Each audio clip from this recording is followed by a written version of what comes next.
Ini udah. This call is now being recorded. Oke. Ya. Kali lagi membuat satu tes aja gitu ya. Tidak mudah gitu ya. Tidak mudah gitu ya. Dengan tingkat validitas dan reliabilitas yang tinggi gitu ya. Itu tidak mudah, apalagi membuat tes yang paralel gitu ya. Tes paralel ini bukan berarti antara tes ini dengan tes ini isinya sama, bukan gitu ya. Item A dengan item paralel ini gitu ya, item paralelnya itu memiliki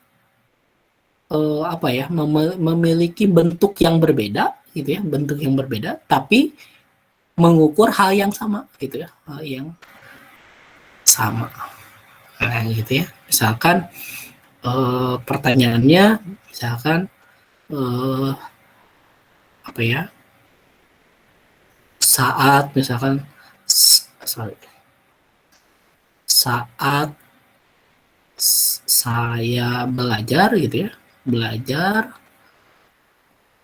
saya merasa bahagia gitu ya, bahagia. Nah, ini satu gitu ya. Kemudian bikin item yang paralelnya. Yang kedua misalkan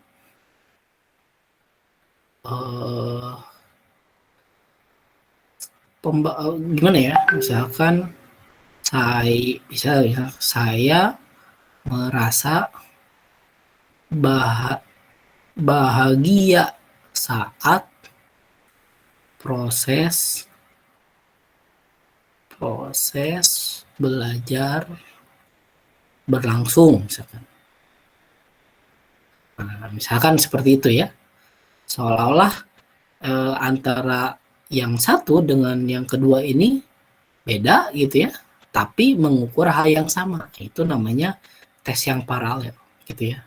Membuat sebuah tes yang dimana persepsi orang itu gitu ya sama terhadap terhadap item tersebut gitu ya, kedua item tersebut gitu ya.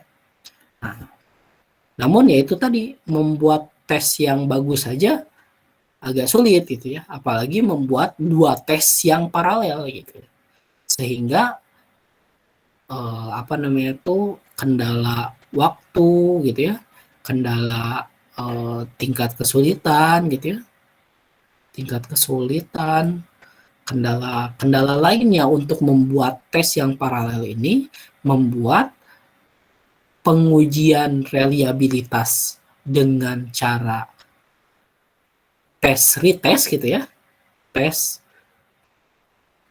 retest gitu ya, menjadi tidak praktis gitu. Sehingga dibuatlah sebuah metode gitu ya untuk menguji seberapa jauh gitu ya korelasi antar dua tes yang seolah sama gitu ya, tapi dalam satu bentuk tes yang satu kali gitu ya, dalam pengambilan data yang satu kali, yakni dengan cara menggunakan konsistensi internal. Dengan asumsi seperti ini gitu ya, asumsi seperti ini, bahwa ketika satu tes, misalkan tes A gitu ya, lalu kemudian dia memiliki memiliki dimensi A gitu ya, dimensi B, dimensi C gitu kan. Terus kemudian di dimensi A ini ada memiliki indikator 1, indikator kedua, indikator ketiga gitu ya. Lalu kemudian di ini juga ada indikator 1, 2, 3, lalu kemudian indikator 1, 2, 3 gitu ya. Lalu misalkan, nah kemudian dijabarkan gitu ya, dijabarkan ke dalam beberapa item gitu, item ke-1, ke-2, ke-3, terus item ke-4, ke-5, dan seterusnya gitu ya. Nah, seolah-olah kan antara apa yang diukur di sini dengan apa yang diukur di sini sama mengukur hal yang A ini tadi gitu ya. Misalkan item ke-10 misalkan ini item ke-10, ini item ke-11, item ke-12 misalkan. Nah, ini item yang ini juga mengukur hal yang sama kan? Mengukur A gitu ya. Item ke-5 sama mengukur. Seolah-olah antara apa yang diukur di sini dengan ukur di sini, diukur di sini dengan ukur di sini itu mewakili apa namanya tuh bentuk tes yang paralel gitu. Gitu. Maka dibuatlah sebuah formula untuk menguji tingkat keajegan sebuah alat ukur itu dengan mengukur konsistensi internal gitu ya. Seberapa konsisten item-item yang ada di dalam tes itu mengukur hal yang seolah-olah setara gitu ya, seolah-olah sama. Gitu. Makanya ini disebutnya bukan bukan paralel gitu ya, bukan paralel, tapi essentially gitu ya, essentially tau equivalent. Nah, gitu ya. Essentially tau equivalent. Essentially equivalent ini ya dianggapnya antara belahan pertama gitu ya, misalkan X itu adalah Y1 tambah Y2 gitu ya, kalau dibagi 2 gitu ya. Nah, antara Y1 dan Y2 ini seolah-olah mengukur hal yang sama. Karena mengukur ini kan berasal dari konstruk yang sama gitu ya. Cuman dibagi 2, itu dibagi 2. Nah, korelasi antara Y1 dan Y2 ini menandakan konsistensi mengukur X ini gitu ya. Konsisten mengukur A ini gitu. Jadi sebuah metode di mana mengukur sebuah alat ukur tidak dengan mengukur seberapa konsisten jika dibandingkan dengan tes yang lain, tapi tes yang tersebut itu dibagi 2, lalu kemudian diuji seberapa jauh, seberapa konsisten antara belahan yang pertama dengan belahan yang kedua itu mengukur hal yang sama atau memiliki konstruk memiliki tujuan yang sama gitu ya, ukurnya dan nanti memang diukurnya dengan metode statistika tertentu yang akan memperlihatkan seberapa jauh korelasi antara belahan yang satu dengan belahan yang kedua, sehingga konsistensi internal ini seolah-olah memberikan metode gitu ya, metode pengetesan satu kali gitu ya, tapi mengukur sesuatu yang berbeda gitu ya, seolah-olah mengukur seolah-olah mendapatkan dua data yang setara yang bisa dikorelasikan gitu, yang bisa dikorelasikan. Makanya ini disebut sebagai metode penyajian tunggal gitu ya, tunggal gitu.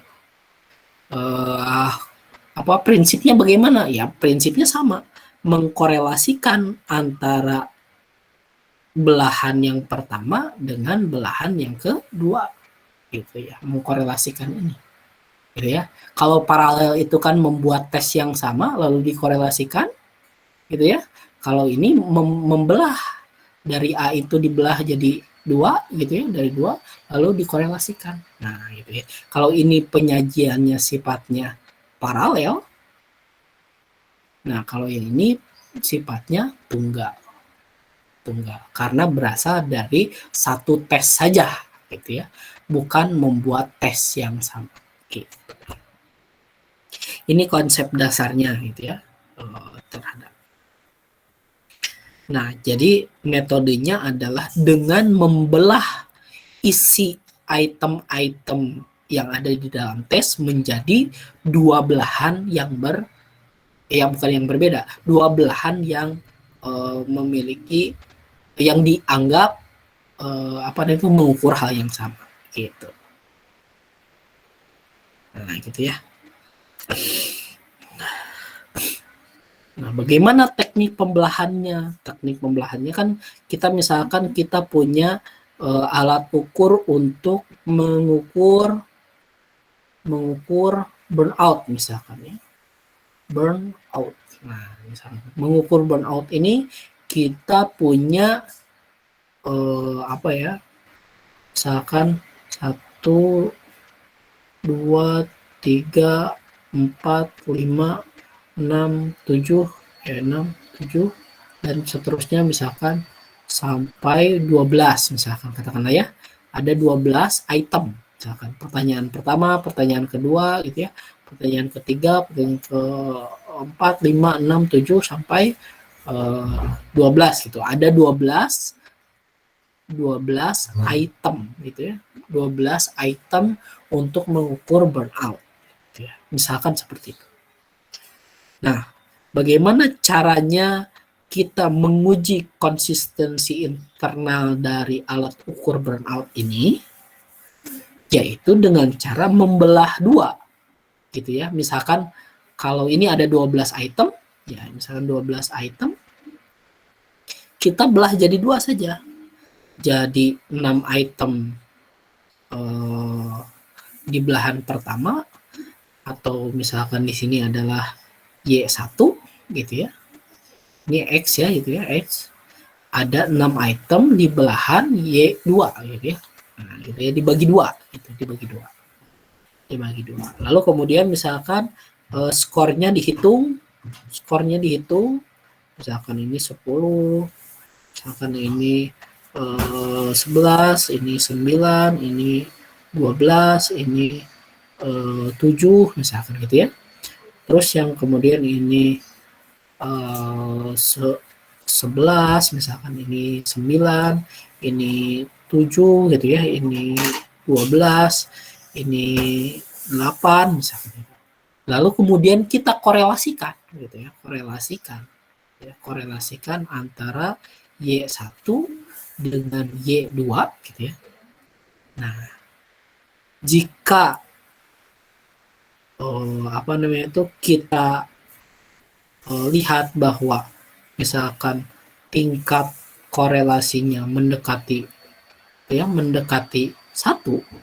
itu artinya antara tes yang pertama dengan tes yang kedua memiliki tingkat memiliki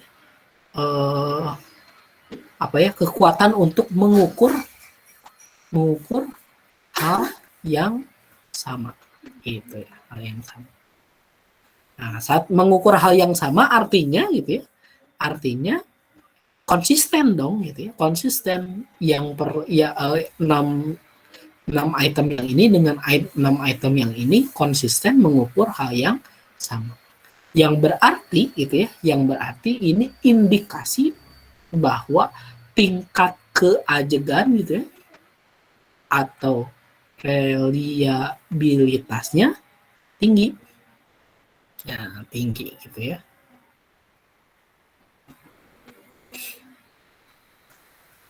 Karena apa? Karena misal sebagaimana asumsi yang sebelumnya, misalkan korelasi antara X dengan X aksen. Nah, ini kita asumsikan X yang Y1 Y2 ini X aksen itu adalah korelasi antara skor tampak dengan true score gitu ya. Gitu kan? Kuadrat ya, dikuadratkan gitu ya. Dikuadratkan. Nah, seolah-olah seperti itu gitu ya. Korelasi dari reliabilitas korelasi antara satu belahan item dengan belahan item yang lain itu adalah kuadrat dari korelasi dari skor tampak dengan true score sebagaimana telah kita bahas sebelumnya gitu. Nah, gitu. Nah, lalu kemudian permasalahannya bagaimana proses pembelahannya dari 12 item ini yang masuk 6 pertama dengan 6 yang kedua, bagaimana caranya? Yaitu dengan beberapa cara. Yang pertama dengan cara random. Bagaimana dengan cara random? Ya tinggal misalkan dari kita bikin kita bikin kertas, lalu kemudian kita tulis satu, kertas kedua kita tulis dua, lalu digulung-gulung gitu ya, gulung-gulung dimasukkan ke toples gitu ya, masukkan ke toples, lalu kemudian di sini ini, lalu dikocok keluar, misalkan belahan yang pertama nih, misalnya belahan yang pertama 6 kali itu misalkan nomor 2 gitu ya, item nomor 7, lalu kemudian item nomor 11 misalkan gitu ya. Nah, terus kemudian si kertasnya itu masukin lagi ya, biar probabilitasnya tetap sama gitu ya. Probabilitasnya 1/12 gitu ya. Nanti kalau misalkan keluar nomor yang sama dimasukkan lagi aja gitu ya. Misalnya 2, 7, 11 dan seterusnya gitu ya. Misalnya. Terus belahan yang kedua ini sampai 6 item. 1, 2, 3, 4, 5, 6. Sampai 6 item gitu ya. Sampai 6 item. Lalu kemudian 6 item yang kedua 7, 8, 9, 10, 11, sampai 12-nya. Misalkan ini item 1, item 5, dan seterusnya. Nah, ini dengan teknik pembelahan random. Jadi, nah nanti skor-skor yang ada, misalkan skor-skor yang ada di nomor 2, 7, 11, dan seterusnya itu dikalkulasikan jadi skor X gitu ya, atau skor Y ya, skor Y1 dengan Y2. Sebagai contoh misalkan di Excel itu kita buat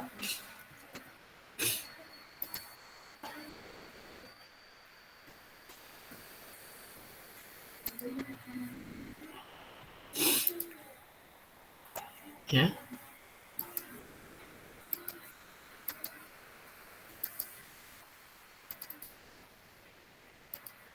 Nah.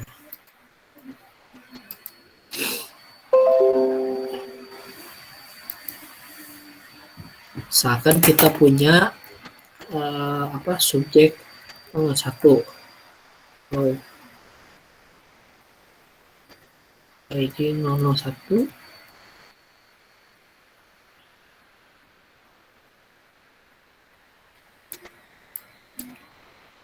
ID 02 ID 003 gitu ya, dan seterusnya sampai ID nomor ke 10 gitu ya, misalkan itu ya. Terus kita punya item 1, item 2 gitu ya, gitu. Kemudian lanjut kita punya 12 item gitu ya, 12 item. Lalu kemudian kan ID 1 kita punya 2 misalkan, terus punya 5 ya, misalkan di item 1 dia jawab 4, item 2 dan seterusnya, misalkan jawab 3, jawab 2 dan sebagainya. Terus kemudian juga sampai bawah kan seperti ini ya, data hasil tes atau data hasil skala itu gitu kan. Ini individu pertama memilih item 2 dan seterusnya gitu ya. Nah, itu ya. Item 1 dia milih 5, item 2 dia milih 3 dan seterusnya ya. Nah, kita akan membelah menjadi 2 item yang berbeda gitu ya, atau membelah menjadi, kan ini misalkan kita jumlahkan jadi X gitu ya. jumlahkan X. X ini adalah sama dengan sum dari item-item ini, gitu ya. Jumlah dari item ini. Nah, ini misalkan ini skornya 43 dan seterusnya, ini skornya 41, 30. Nah, ini namanya X gitu ya. Nah, ini X. Kita punya skor dari skor individu yang pertama 43 dan sebagainya. Ini adalah X-nya. Atau skor tampaknya. Nah, kemudian kita ingin membelah gitu ya, membelah menjadi dua item, gitu ya, membelah menjadi dua belahan item dengan cara random. Cara yang pertama untuk random itu seperti tadi ya, dikocok, dimasukkan misalkan item 1 keluar, item 5, item 6, item 7 misalkan, terus item 3 dan seterusnya gitu ya. Dikocok jadi ini.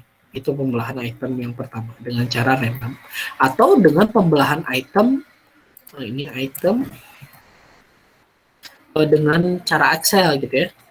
Kalau cara Excel kita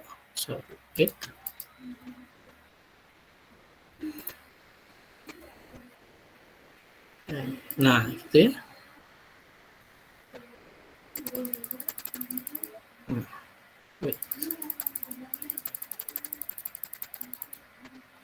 Nah, misalkan ini itemnya ini urutan gitu ya, urutan misalkan. Nah, urutan misalkan dengan cara random gitu ya. Ini dengan cara random dengan cara dengan formula sama dengan run gitu ya. Run lalu tutup buka dan tutup huruf. Nah, misalnya gitu. Lalu kemudian kita drag sampai bawah. Lalu kemudian kita pakai filter. Lalu kita sort dari smallest to largest gitu ya. Klik. Nah, gitu ya. Ini urutan yang pertama, ini urutan kedua, ketiga, keempat, kelima, keenam gitu ya. Ini belahan yang enggak, atau ini adalah belahan satu, ini adalah belahan 2. Nah, gitu ya. Ini hapus saja. Nah, jadi kita dapat secara random, kita punya belahan satu ada item ke-6, item ke-8, item ke-10, item ke-7, item ke-1, dan item ke-4. Gitu. Ini urutannya gitu ya. Kita copy ke sheet yang tadi. Nah, ini misalkan ini urutan itemnya adalah seperti di sini aja ya. Nah, ini adalah Y1. Y1.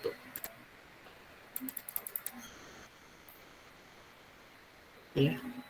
Y1 sama dengan item ke-6. Nah, item ke-6 plus item ke-8. Item ke-8 plus item ke-10. Item ke-10 plus item ke-7. Item 7 plus 1, 2, 3, 4. Ini 2 lagi ya. Item 1 dan item 4.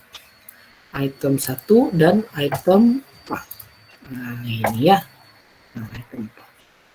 Kemudian ini 4. Pindah-pindah ke sini aja. Kemudian Y2, ini Y1-nya. Y1, ini Y2. Ya.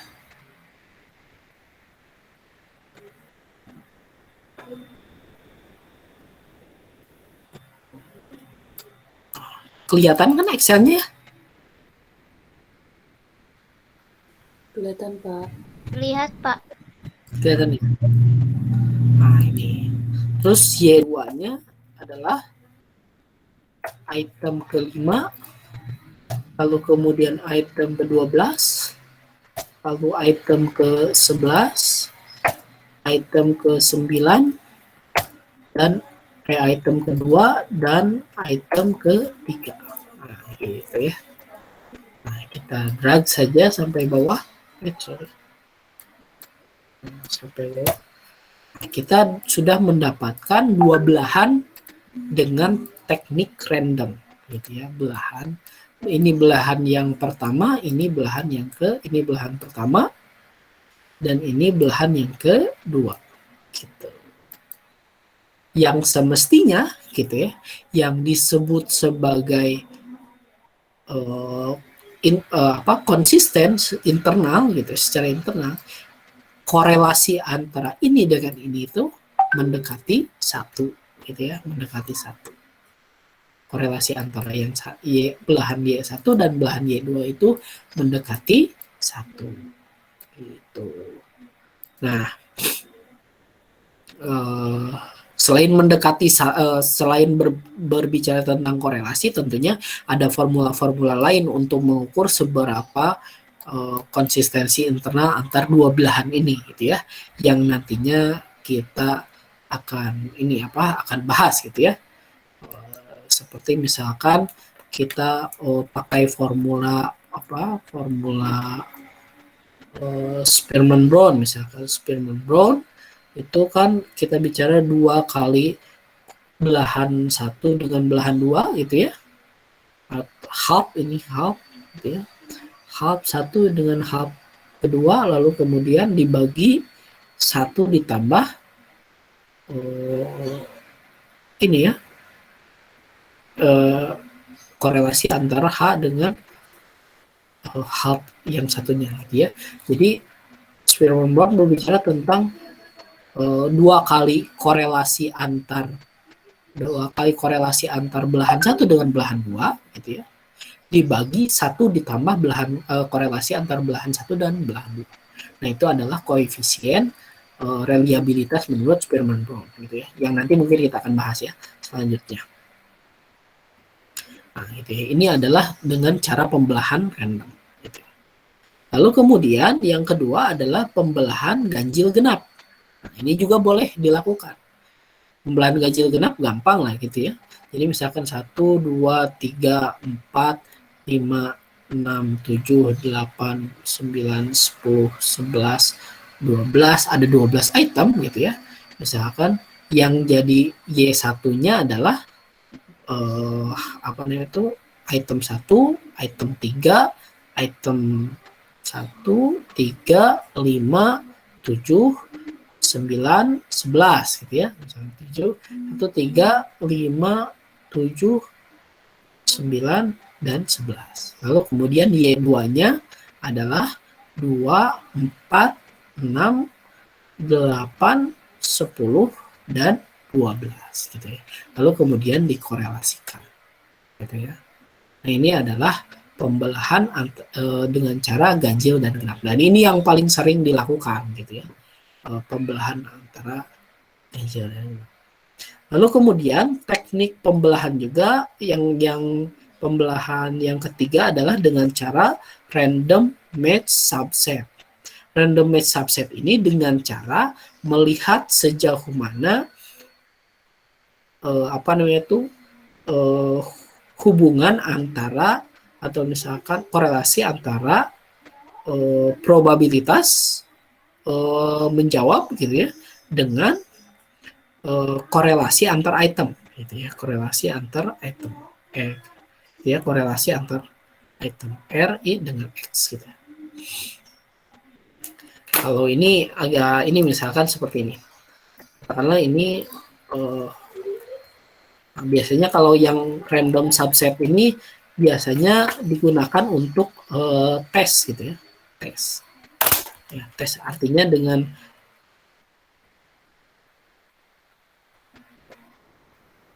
sorry ya, belum berganti ya tadi ya.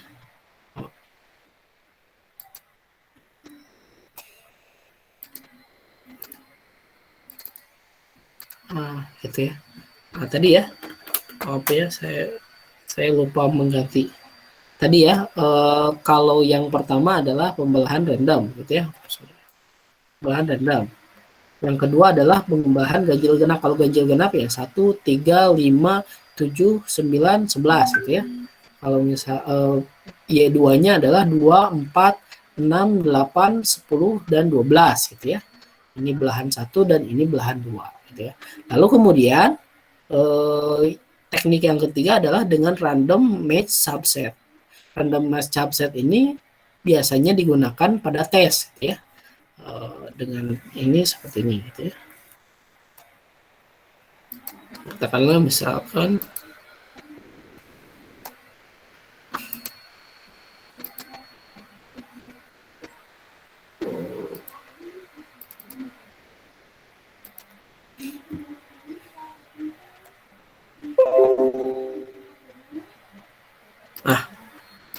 gitu ya. Ini misalkan tadi tetap sama, ada 10 orang katakanlah gitu ya, dengan ada 12 item, tapi tes gitu ya. Artinya kalau tes kan antara 0 atau 1 gitu ya, 0 atau 1 gitu ya. Seperti ini. Nah ini ya. Oke, ya. Dia menjawab salah, menjawab benar, menjawab benar, menjawab benar, menjawab salah, benar, benar, salah, dan seterusnya gitu ya.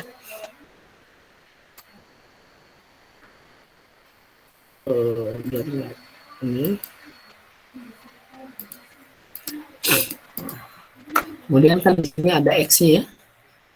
Skornya, atau skor tampaknya itu X. Terus sama dengan 6 dari gitu ya. Ya, ini skornya 8 dan seterusnya. Ya, ada skornya 6, ada skornya 8 dan sebagainya. Nah, biasanya gitu kan, ini ada probabilitasnya. Probabilitasnya itu adalah seberapa dia menjawab, berapa orang yang menjawab benar gitu ya, menjawab benar dibagi sejumlah data gitu ya. Sejumlah datanya ada 10 gitu ya. 0,4. Artinya item 1 gitu ya. Item 1 ini memiliki probabilitas dijawab benarnya adalah 0,4 atau tingkat kesulitannya 0,4. Karena apa? Karena ada 4 orang yang menjawab dari 10 orang gitu ya. Artinya tingkat kesulitannya 0,4. Kalau yang ini 0,9 artinya hampir semua orang bisa menjawab kecuali 1 orang misalnya gitu ya. Sehingga probabilitas menjawabnya 0,9 gitu ya. Ini sebutnya P-nya gitu ya. P. Ya, ini P. Itu ya. P-nya 0,9 dan seterusnya. Ya. Nah, ini. P-nya 0,9, P-nya 0,5, P-nya 0,3 dan seterusnya itu ya item. Kalau di apa ya, di ini kan menggunakan scatter ya. Nah, tapi nanti aja ya. Nah, kemudian selanjutnya dicari juga korelasi antara si item gitu ya, korelasi antara item dengan skor tampak gitu ya, korelasi item dengan skor tampak. Oke, misalkan nah ini kita inikan saja ya, pakai SPSS biar lebih mudah.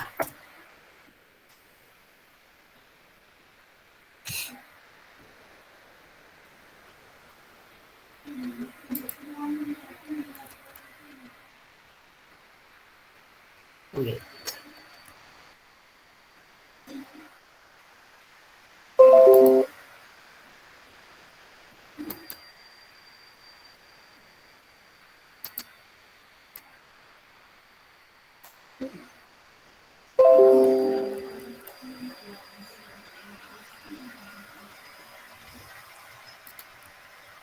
Nah ini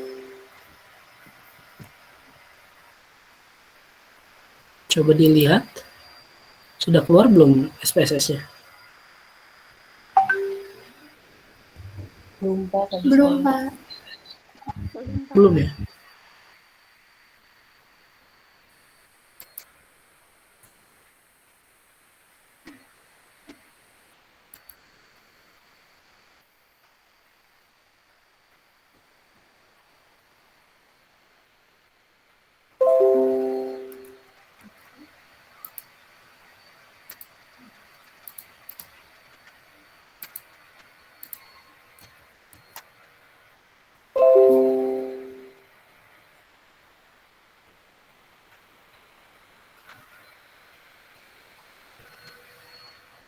Kok nggak bisa ya?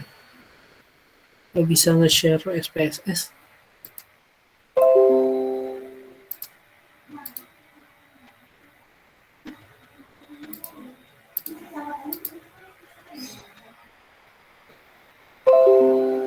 Nah, udah ya? Udah keluar ya? Udah, Pak. Udah Bapak. Udah Bapak. Ini kan item, ini item nomor 1 gitu ya, dan seterusnya gitu ya. Kita copy paste aja.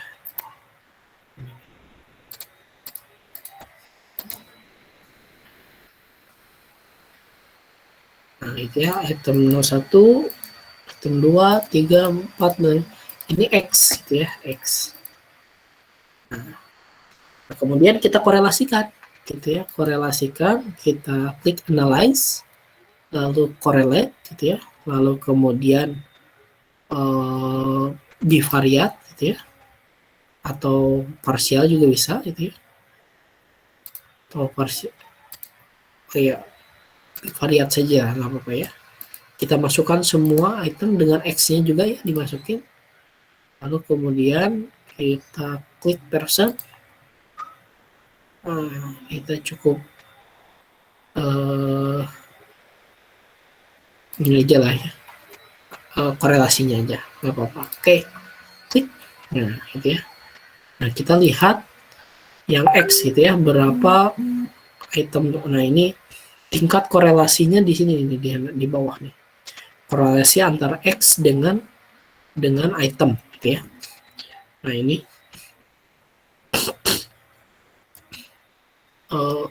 nggak muncul ya. Wait. Saya munculkan dulu.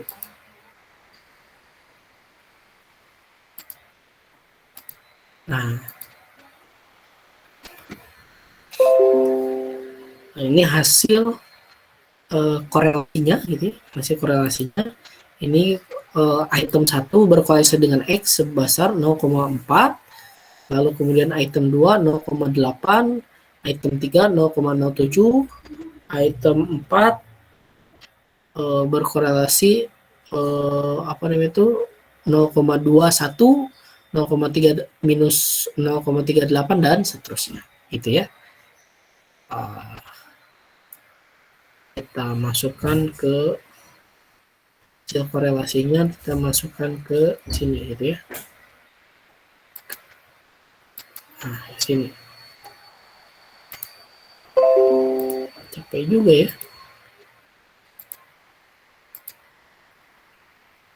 Nah, kita masukkan ke sini.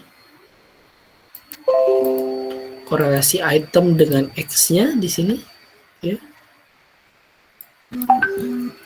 Yang item pertama berkorelasi dengan X sebesar 0,42 ya.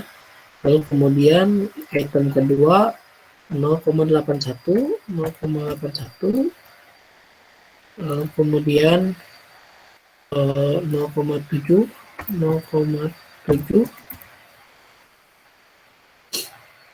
sorry, 0,07, lalu kemudian 0,21, lalu kemudian min 0,38, lalu kemudian 0,42, lalu kemudian 0,53, kemudian 0,42, 0,57, lalu kemudian 0,57, sorry,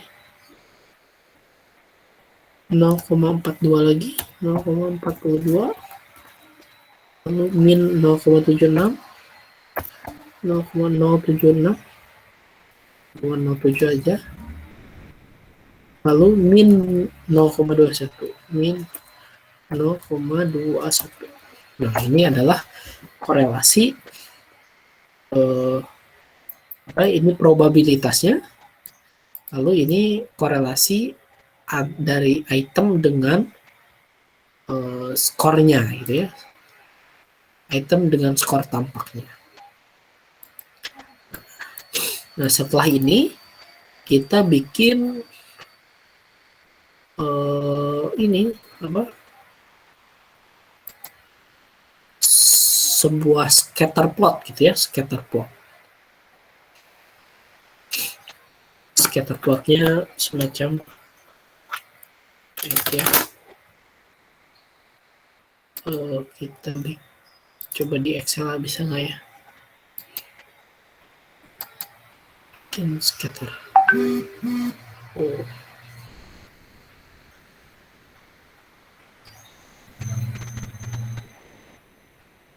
Wait.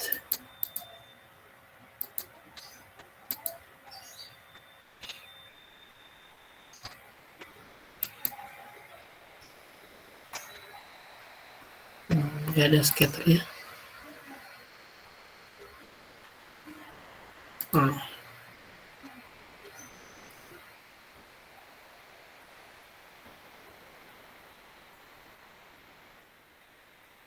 Ini nih, harusnya yang ini bisa nih. Oke, scatter ini. Nah, itu ya. Probabilitasnya kayaknya mana nih? Harusnya kebalik ya. Kita ini datanya switch column. Nah, gitu. Wah, nggak bisa.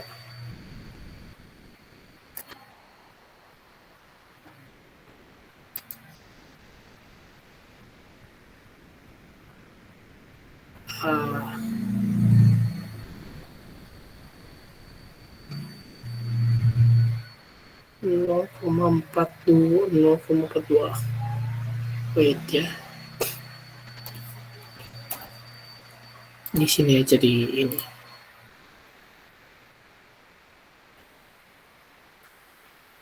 Yang kita buat scatter manual aja ya.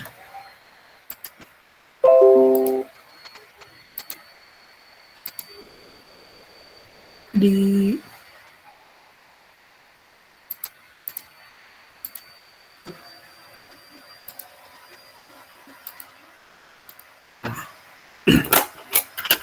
gitu ya. Scatternya berbentuk seperti ini. Nah, ini adalah 0, ini 0, katakanlah 0,5, ini 1 gitu ya. Ini adalah P-nya gitu ya.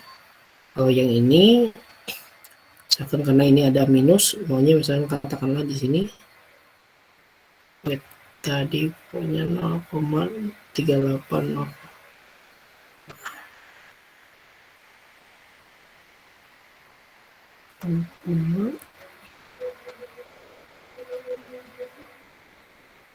Min 0,3 misalkan ini min 0,2 min 0,1 ya, lalu kemudian 0, 0,1, 0,2, 0,3, 0,4 dan seterusnya gitu ya. Sebenarnya ini panjang ya, sampai 0,4, 0,5, 0,6, ini 0,7, 0,8 gitu ya. Misalkan item yang pertama ini P-nya di 0,4 di sini. Lalu korelasinya adalah item yang pertama ini 0,42, 0,4 dengan 0,42. Artinya di sini titik temunya ada di sini. Titik temunya di sini gitu ya. Lalu kemudian ini item yang satu itu ya, item yang pertama. Item yang kedua 0,9 misalnya di sini 0,9. P-nya 0,9 artinya di sini. Lalu ininya 0,8. Nah, di sini titik-titik. Nah, titik temunya ada di sini. Ini item kedua, ini item pertama, ini item kedua. Lalu kemudian item ketiga 0,5, ininya 0,07. 0,07. Nah, berarti di sini nih ya, di sini nih. Ini 0,5, 0,07. Nah, di sini. Ini item ketiga. Gitu ya. Item 3, ini kemudian item 4, masih 0,5, ininya 0,21. Nah, di sini. Nah, ini 0,5. Ini item keempat.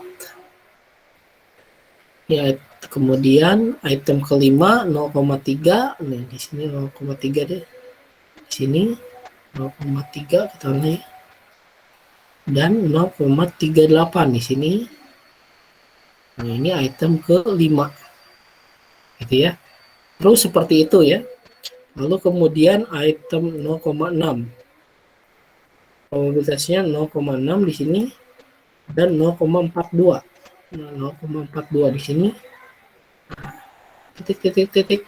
Nah, pertemuannya di sini. Ini item ke-6. Nah, bagaimana cara match subset ini? Match subset ini adalah mengambil data dari dua item yang berdekatan scatternya. Misalkan ini item ketiga keempat. Nah, ini adalah belahan yang pertama. Berarti Y1-nya item ketiga, Y2-nya item keempat. Lalu kemudian ini item 1 dan item 6. Nah, ini dekat ya. Ini item 1 dan item 6. Nah, kemudian selanjutnya gitu ya, sampai seluruh item itu lebih dekat gitu ya. Nah, ini 0, item ke-6, item ke-7-nya adalah 0,7, misalkan ini 0,7 dengan 0,5. 0,5 dan 0,7 misalnya. Nanti ada yang berdekatan di sini lagi, berarti diambil di sini gitu ya. Ya, katakanlah ini item ke-7, misalkan ini item ke-7 dan ini item ke-8. Nah, seperti itu. Ini adalah cara penggunaan random match subset gitu ya.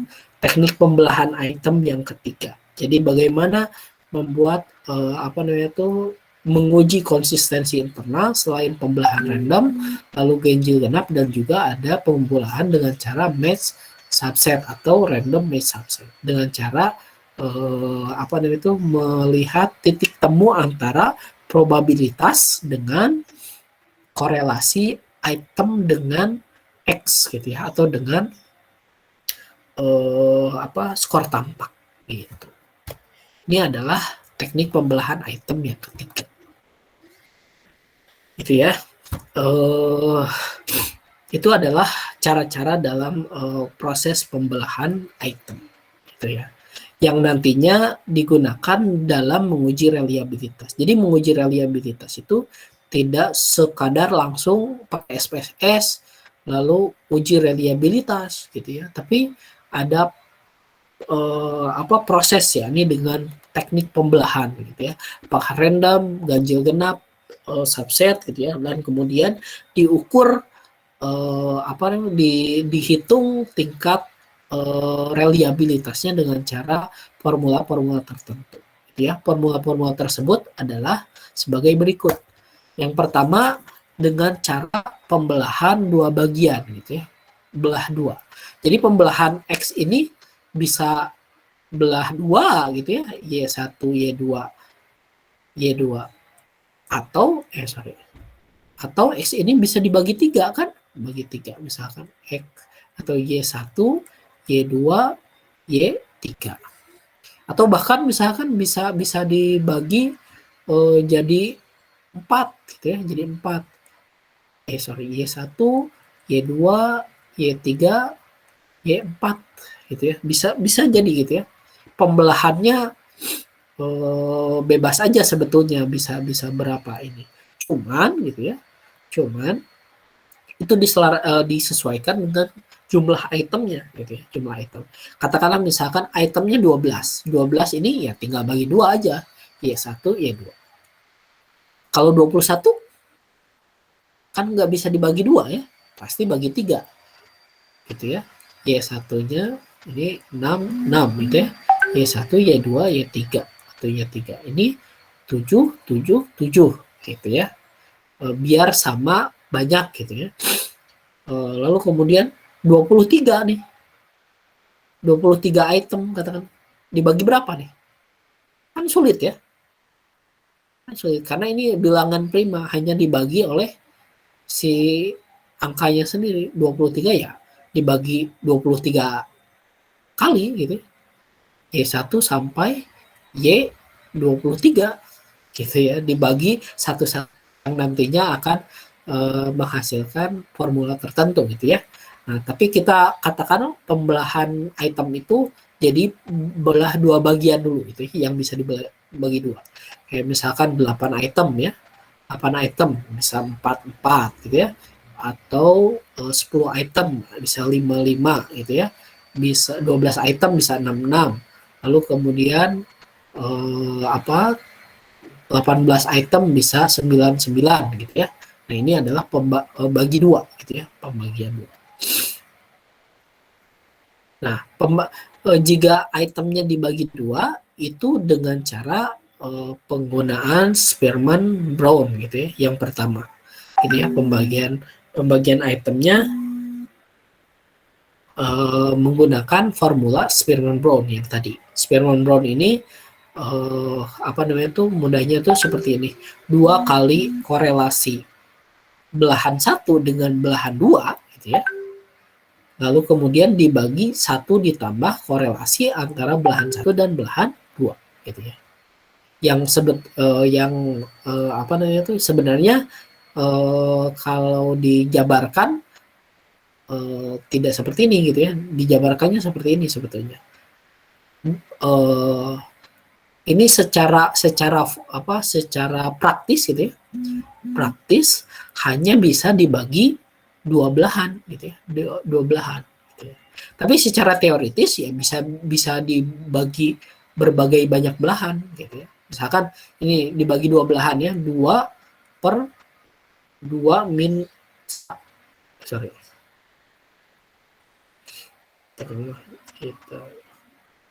Ini tuh sebetulnya formulanya nggak cuma 2 korelasi antara Y1, Y2 gitu ya, 1, Y2 dibagi 1 per korelasi Y1, Y2 ya.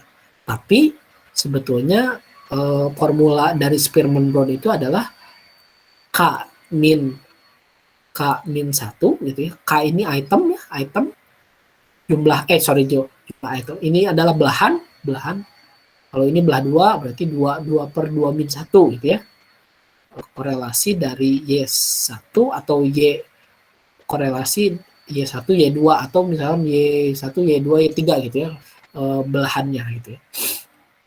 Dibagi 1 plus K min 1 dibagi korelasi Y1 dan Y2 gitu ya.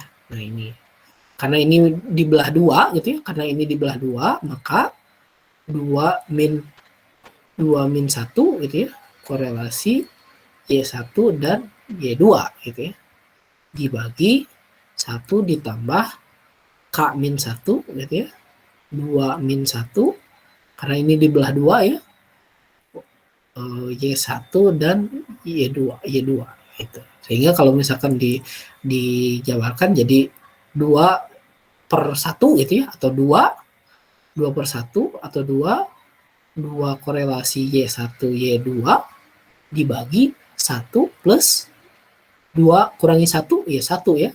Ya langsung saja 1 plus korelasi Y1, Y2 gitu ya, Y1, Y2. Nah, ini nih seperti ini. Gitu. Ini adalah teknik Spearman Brown gitu ya, teknik Spearman Brown.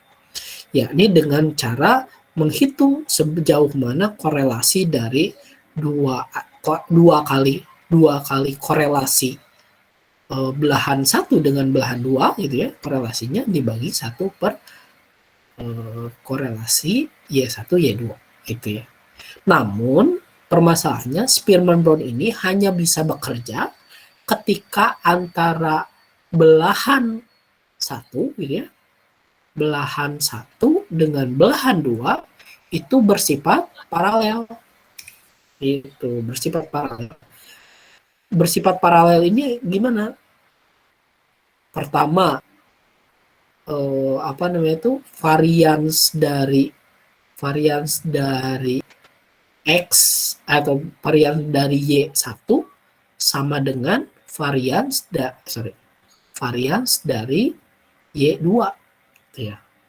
Terus kemudian juga varians error dari Y1 sama dengan varians error dari Y2 gitu ya.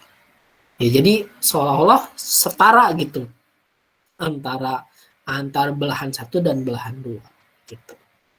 Jadi bisa dibelah 2, lalu kemudian jika varians dari bagian yang pertama dengan bagian yang kedua itu sama, setara. Kalau tidak setara berarti tidak bisa menggunakan Spearman-Brown. Gitu ya. Karena nantinya akan aneh gitu ya ininya.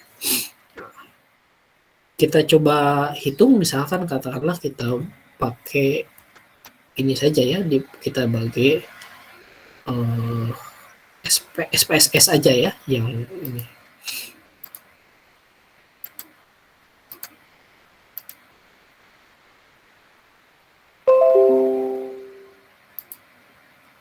Nah, misalkan kita pakai belahan ganjil genap gitu ya. Belahan ganjil genap, misalkan ini Y1 ya. Y1 item 1 tambah item 3 tambah item 5 tambah item 7 tambah item 9 tambah item 11 ya. Oke. Nah, gitu ya, kita punya ini skornya 4, 3, 2 dan seterusnya. Kemudian kita compute lagi ini untuk Y2. Y2 yakni item 2 tambah item 4 tambah item 6 tambah item 8 tambah item 10 tambah item 12. Oke, jadi Y2. Nah, ini kita punya skor Y1 dan Y2 sebagai belahan dari X ini gitu ya. Lalu kemudian kita korelasikan gitu ya. Korelasi antara Y1 dengan Y2. Korelasi antara Y1 dan Y2. Oke. Nah, gitu ya.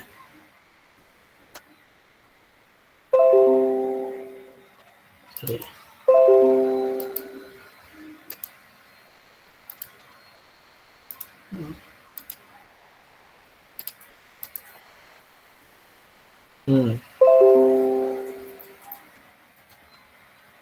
Hasilnya adalah korelasinya 0,25. Ini jelek ya. 0,25. Jadi korelasinya rendah gitu ya antara Y1 sama Y2. Jadi kita masukkan ke sini gitu ya.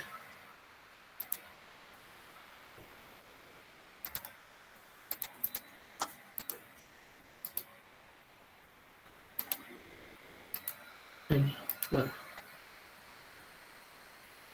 kita balik lagi. Sorry.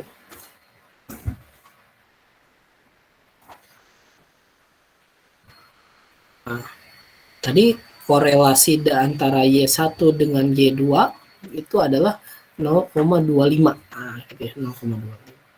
Kita masukkan ke Spearman 2 kali 0,25 gitu ya, dibagi 1 plus 0,25 sama dengan 0,5 dibagi 1,5 gitu kan. Berapa tadi?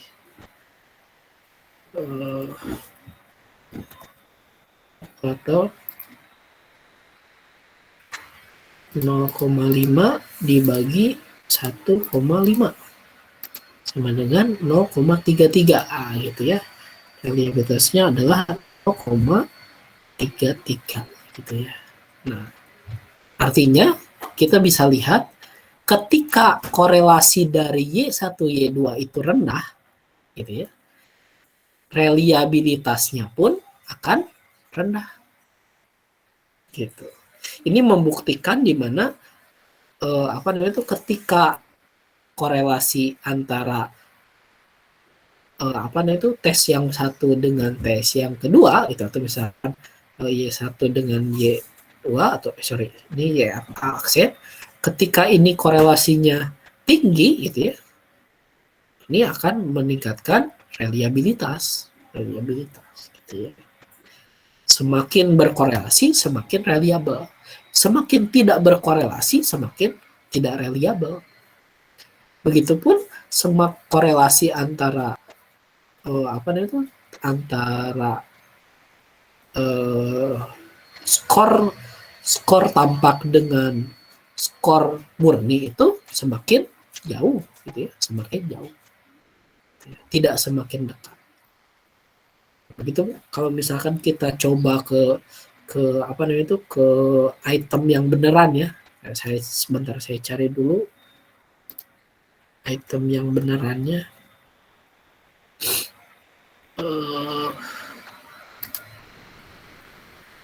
Wait.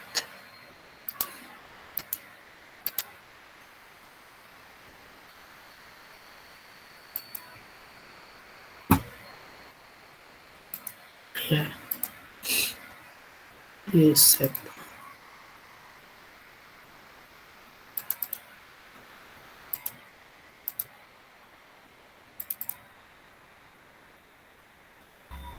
Nah, ini ya.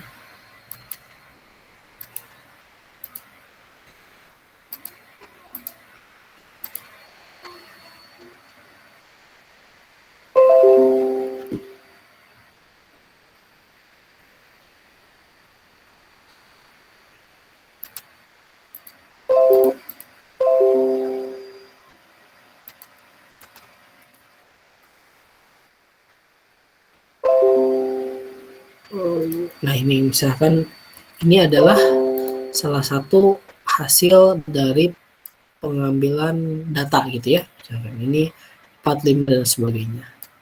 Lalu kemudian ini ada 100 data. Lalu kita pindah ke sini gitu ya, ke SPSS. Kita pindah ke SPSS.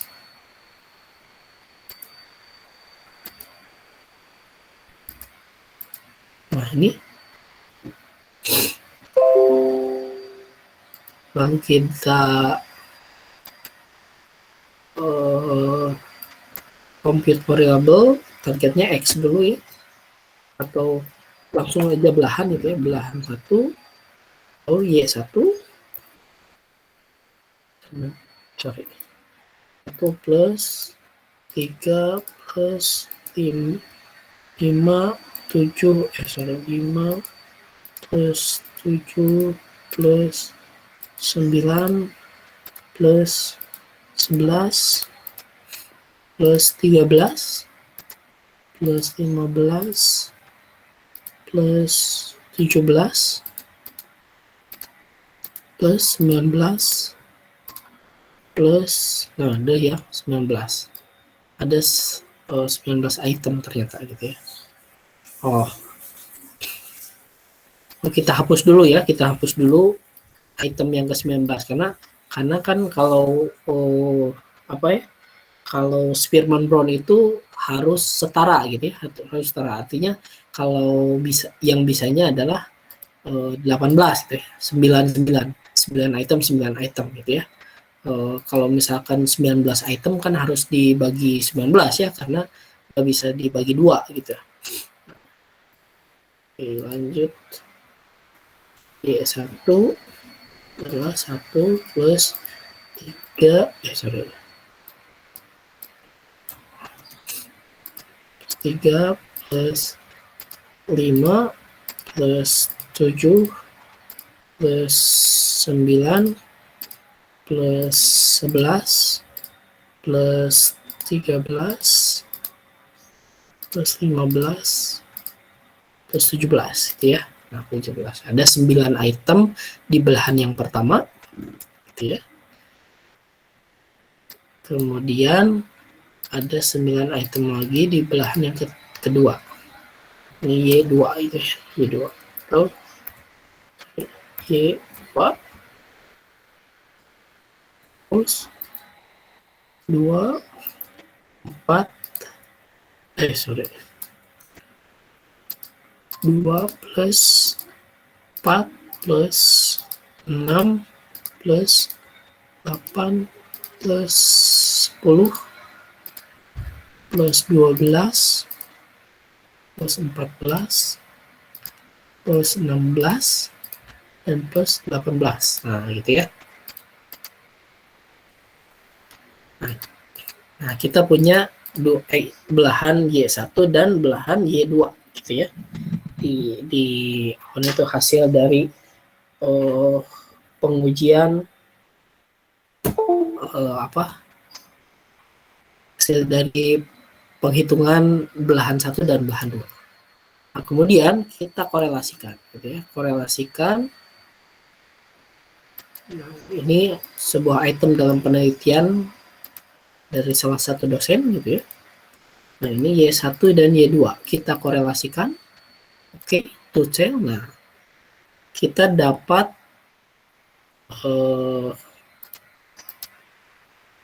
tingkat korelasinya adalah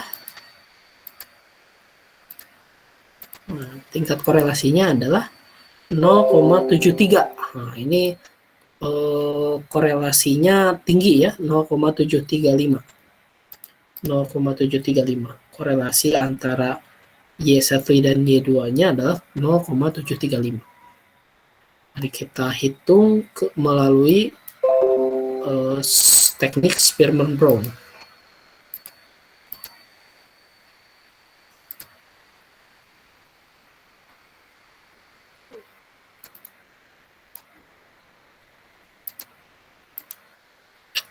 Sorry.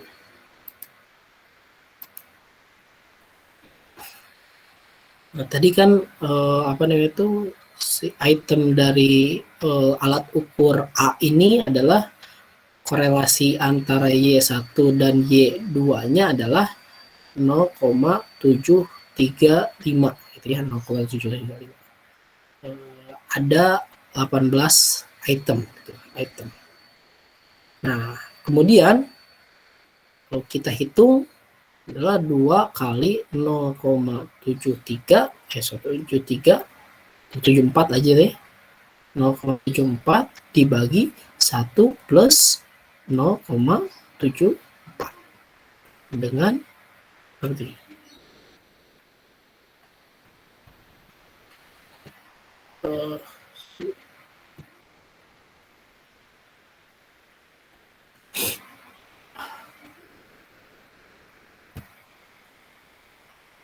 2 kali 0,74 oke, atau 1,48 dibagi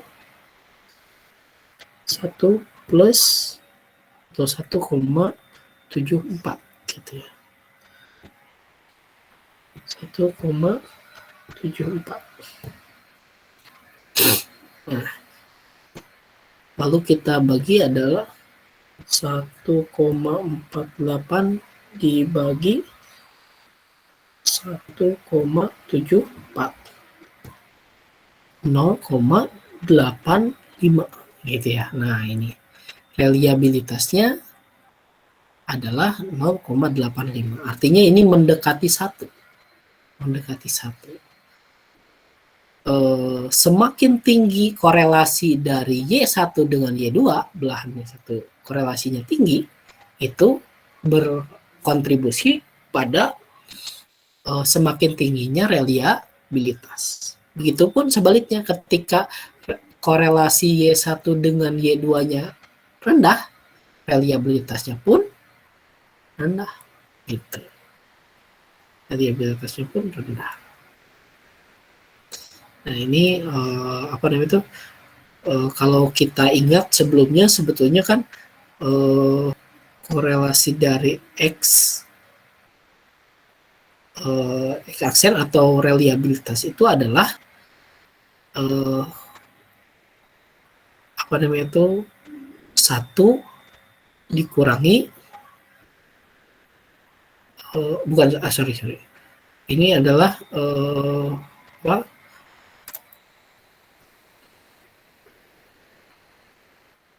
sorry reliabilitas itu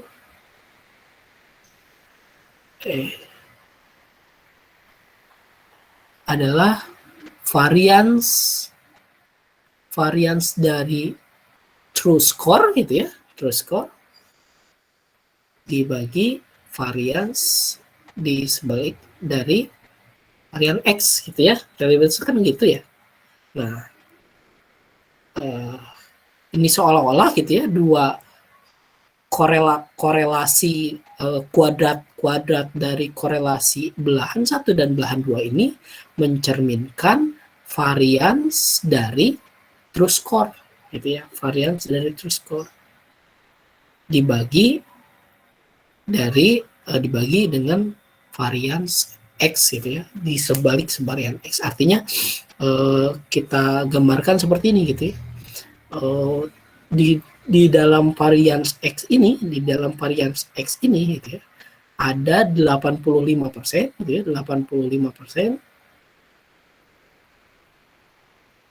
true score gitu ya.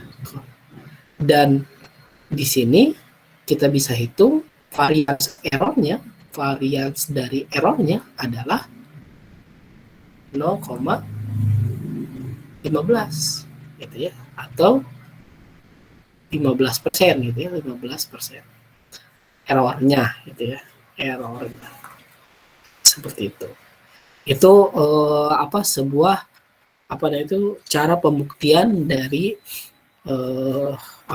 melihat bagaimana reliabilitas ini bekerja. Reliabilitas bekerja ini menghitung dari seberapa rasio dari true score terhadap varians dari X-nya gitu ya. Yang kalau dilihat dari kalau dilihat dari formula yang diberikan oleh Spearman dan Brown gitu. Karena asumsi skor klasik itu lebih pada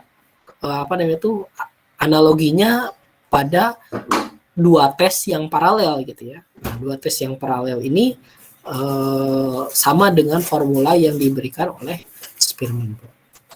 Nah, nanti ketika misalkan formulanya kita mulai bukan paralel gitu ya, misalkan katakanlah dua seperti misalkan formula Rulon gitu ya, formula Rulon ini antara Y1 dengan Y2 ini seolah sama gitu ya, seolah sama tapi tidak paralel gitu, gitu ya, seolah sama. Nah, nanti perhitungannya berbeda lagi gitu ya.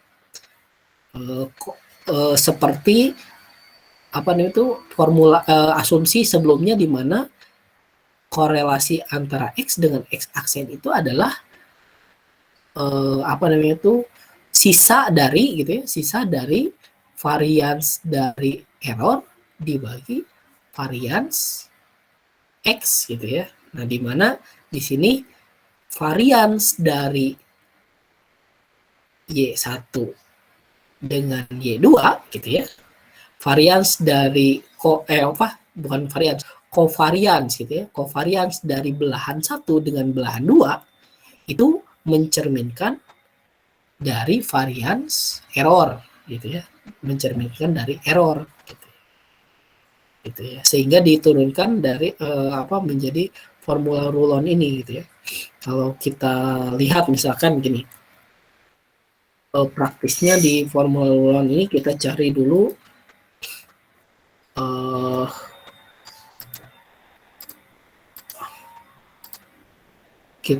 dulu misalkan ini ya.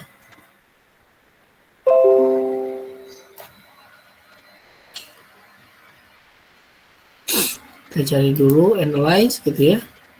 Lalu kemudian kita cari sebutnya tuh covariance gitu ya. Covariance. Kalau covariance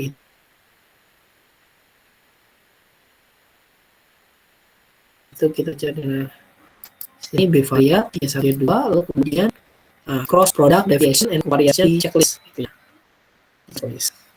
Kemudian kita continue, lalu kemudian kita oke. Nah.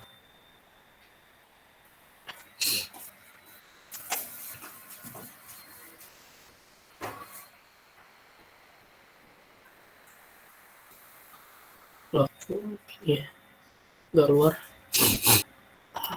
Kali.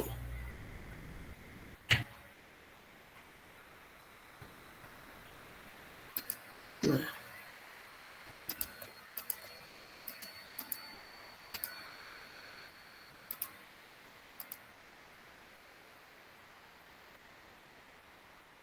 Bukan ini.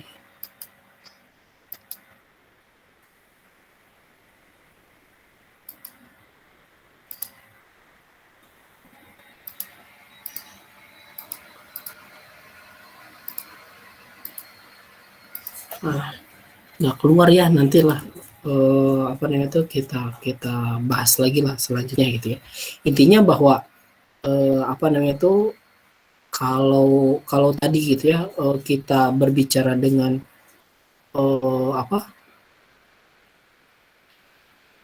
paralel gitu ya, tes yang paralel gitu ya, tes paralel itu kita berbicara tentang kuadrat dari korelasi antara Y1 dan Y2 gitu ya.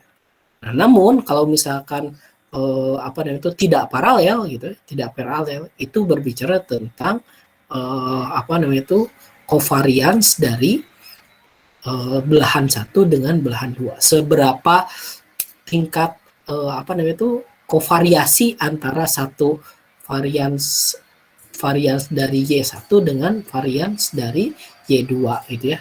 Karena kan kedua seolah-olah antara Y1 dan Y2 itu mengukur hal yang sama dan berada dalam tes yang sama gitu ya. Sehingga ada tumpang tindih lah katakanlah gitu ya. Tumpang tindih antara apa namanya itu varians dari belahan yang satu dengan varians belahan dua gitu ya. Tumpang tindih itulah gitu ya yang kita bisa estimasi sebagai errornya gitu ya, sebagai errornya gitu ya. Karena kan seolah-olah setiap item itu kan mengukur hal yang berbeda gitu ya. Jadi covariance yang ada dari belahan satu dengan belahan dua, sisa-sisanya itu adalah merupakan error gitu ya, error. Dan apa namanya tuh rasio antara varians error dengan varians X gitu ya, varians X, kemudian itu adalah apa namanya tuh sisa dari misalkan katakanlah rasio dari ini gitu ya, di sini adalah ini adalah error gitu ya, error. Nah ini adalah keseluruhan ini adalah varians X gitu ya. Nah atau satu gitu ya. Sisanya dari satu dikurangi varians dari error gitu ya, per varians dari X itu akan menghasilkan ini gitu ya, menghasilkan ini. Area ini inilah disebut sebagai tingkat reliabilitas itu.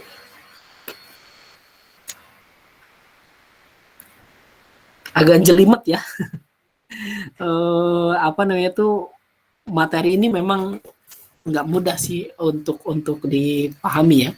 Tapi yang jelas apa namanya itu kita apa namanya itu mengarahkan pemahaman kita pada konsep tentang reliabilitas. Karena kalau aplikasi reliabilitas ini kita akan pelajari lebih jauh di konstruksi alat ukur gitu ya. Tapi konsep dari reliabilitas itu gitu ya, kita harus pahami bahwa pertama gitu ya, menurut Spearman-Brown ini kita lihat bahwa kuadrat dari korelasi belahan 1 dengan belahan 2 gitu ya, semakin berkorelasi itu semakin tinggi reliabilitas, semakin ajek gitu ya. Nah, kalau dari rulon ini adalah kita menghitung seberapa tingkat errornya. Kalau error semakin kecil error rasio dari X-nya, semakin besar reliabilitas. Semakin tinggi error rasio dari apa namanya itu, katakanlah misalkan di sini ya, errornya 2 misalkan ya, 2 dari X-nya itu 3 gitu ya. Jadi 2/3 dari keseluruhan ini gitu ya, 2/3-nya adalah misalkan ini bagi 3, ini bagi 3 gitu ya. Nah ini error misalkan, ini error, dan ini adalah apa namanya itu, ini true score misalkan ya, true score gitu ya. Ini error, semakin rasio dari errornya tinggi gitu ya, ketika dikurangi dengan misalnya 2/3 sama dengan berapa tuh, 2 bagi 3 2 bagi 3 itu 0,6 gitu ya, misalkan 1 dikurangi 0,6, artinya reliabilitasnya adalah 0,4 gitu. Jadi di sini misalkan 0,6-nya error gitu ya, error, lalu 0,4 reliabilitasnya 0,4 gitu. Sebaliknya ketika misalkan semakin kecil errornya, misalkan 1/4 katakanlah gitu ya, 1/4 gitu ya. Lalu kemudian ini errornya 1 misalkan ya, ini errornya 1, lalu varian skor tampaknya adalah 4 gitu ya. Ketika misalkan 1 dikurangi 1/4 sama dengan 0,75 gitu ya. Itu ya. Karena ini 1 kurangi 0,25 ya. 1/4 tuh. Nah, 0,7. Jadi apa namanya itu, semakin rendah error gitu ya, rasio dari skor tampak itu semakin tinggi reliabilitas. Semakin tinggi error itu akan berimplikasi pada semakin rendahnya reliabilitas. Itu ya. Ini konsep yang dasar yang perlu kita pahami aja dulu sebelum kita beranjak ke teori yang lainnya, gitu ya.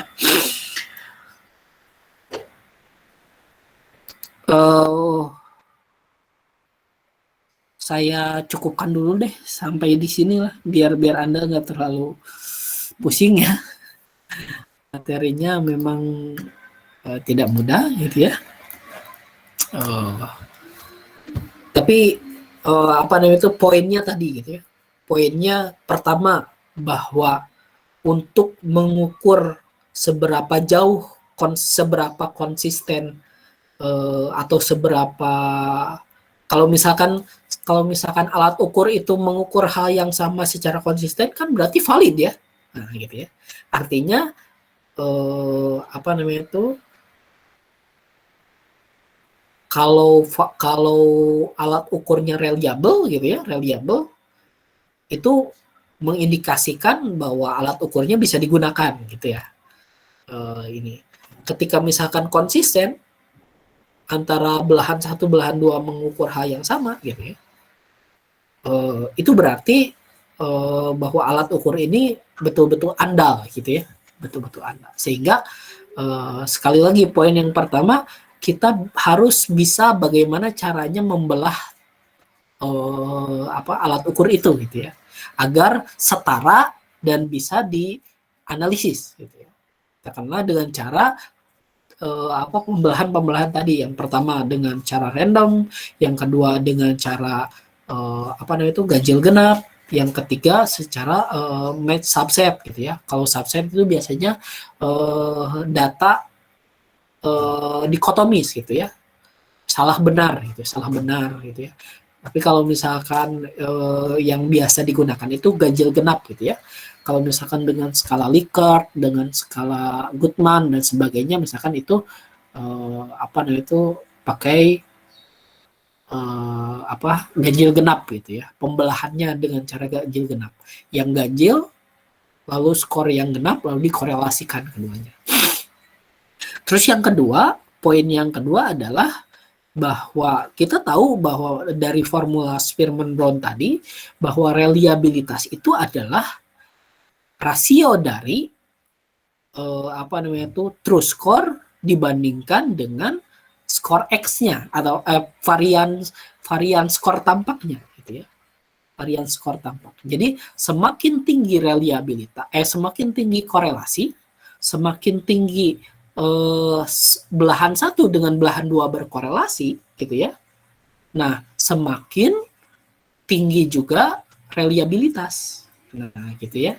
Jadi seolah-olah kuadrat dari korelasi antar satu belahan dengan dua belahan ini mencerminkan skor murninya gitu ya. Karena kan berkorelasi gitu ya, berkorelasi. Gitu ya. Itu poin yang kedua.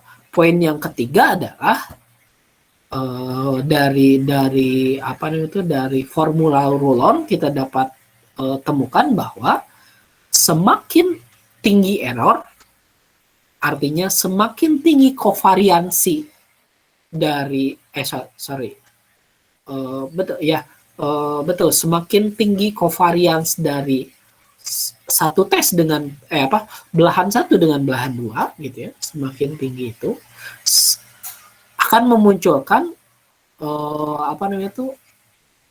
varians errornya, memperlihatkan varians errornya, di mana ketika varians errornya tinggi, gitu ya, rasio dari X itu, maka rasio dari varians X, semakin errornya tinggi, maka semakin rendah reliabilitas. Begitupun sebaliknya, ketika semakin rendah errornya, gitu ya, semakin rendah errornya, maka semakin tinggi reliabilitas. Gitu.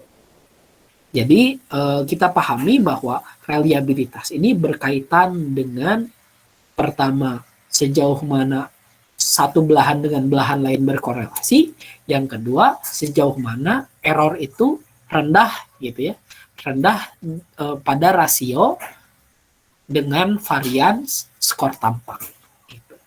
Itu 3 poin utama dari materi mengenai konsistensi internal ini. Jadi kita tahu konsepnya begitu ya. Meskipun aplikasinya nanti Anda pelajari nantinya di konstruksi alat ukur gitu ya. Kita pahami bahwa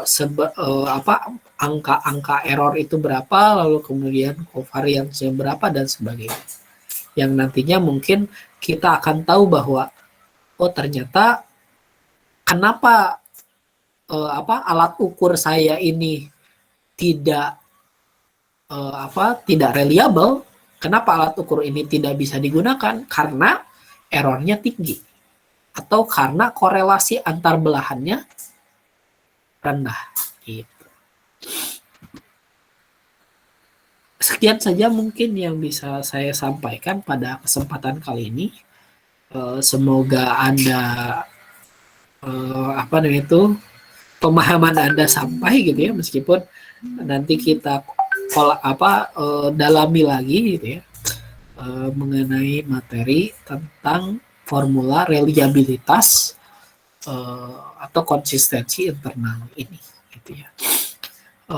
Sampai berjumpa di pertemuan berikutnya gitu ya, masih dengan materi yang sama mengenai reliabilitas gitu ya. Mungkin ada pertanyaan dulu?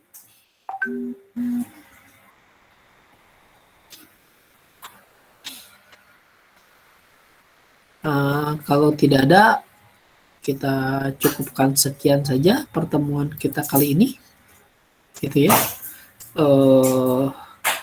Sampai berjumpa di lain waktu di minggu depan. Terima kasih. Assalamualaikum warahmatullahi wabarakatuh. Assalamualaikum warahmatullahi wabarakatuh. Terima kasih, Pak.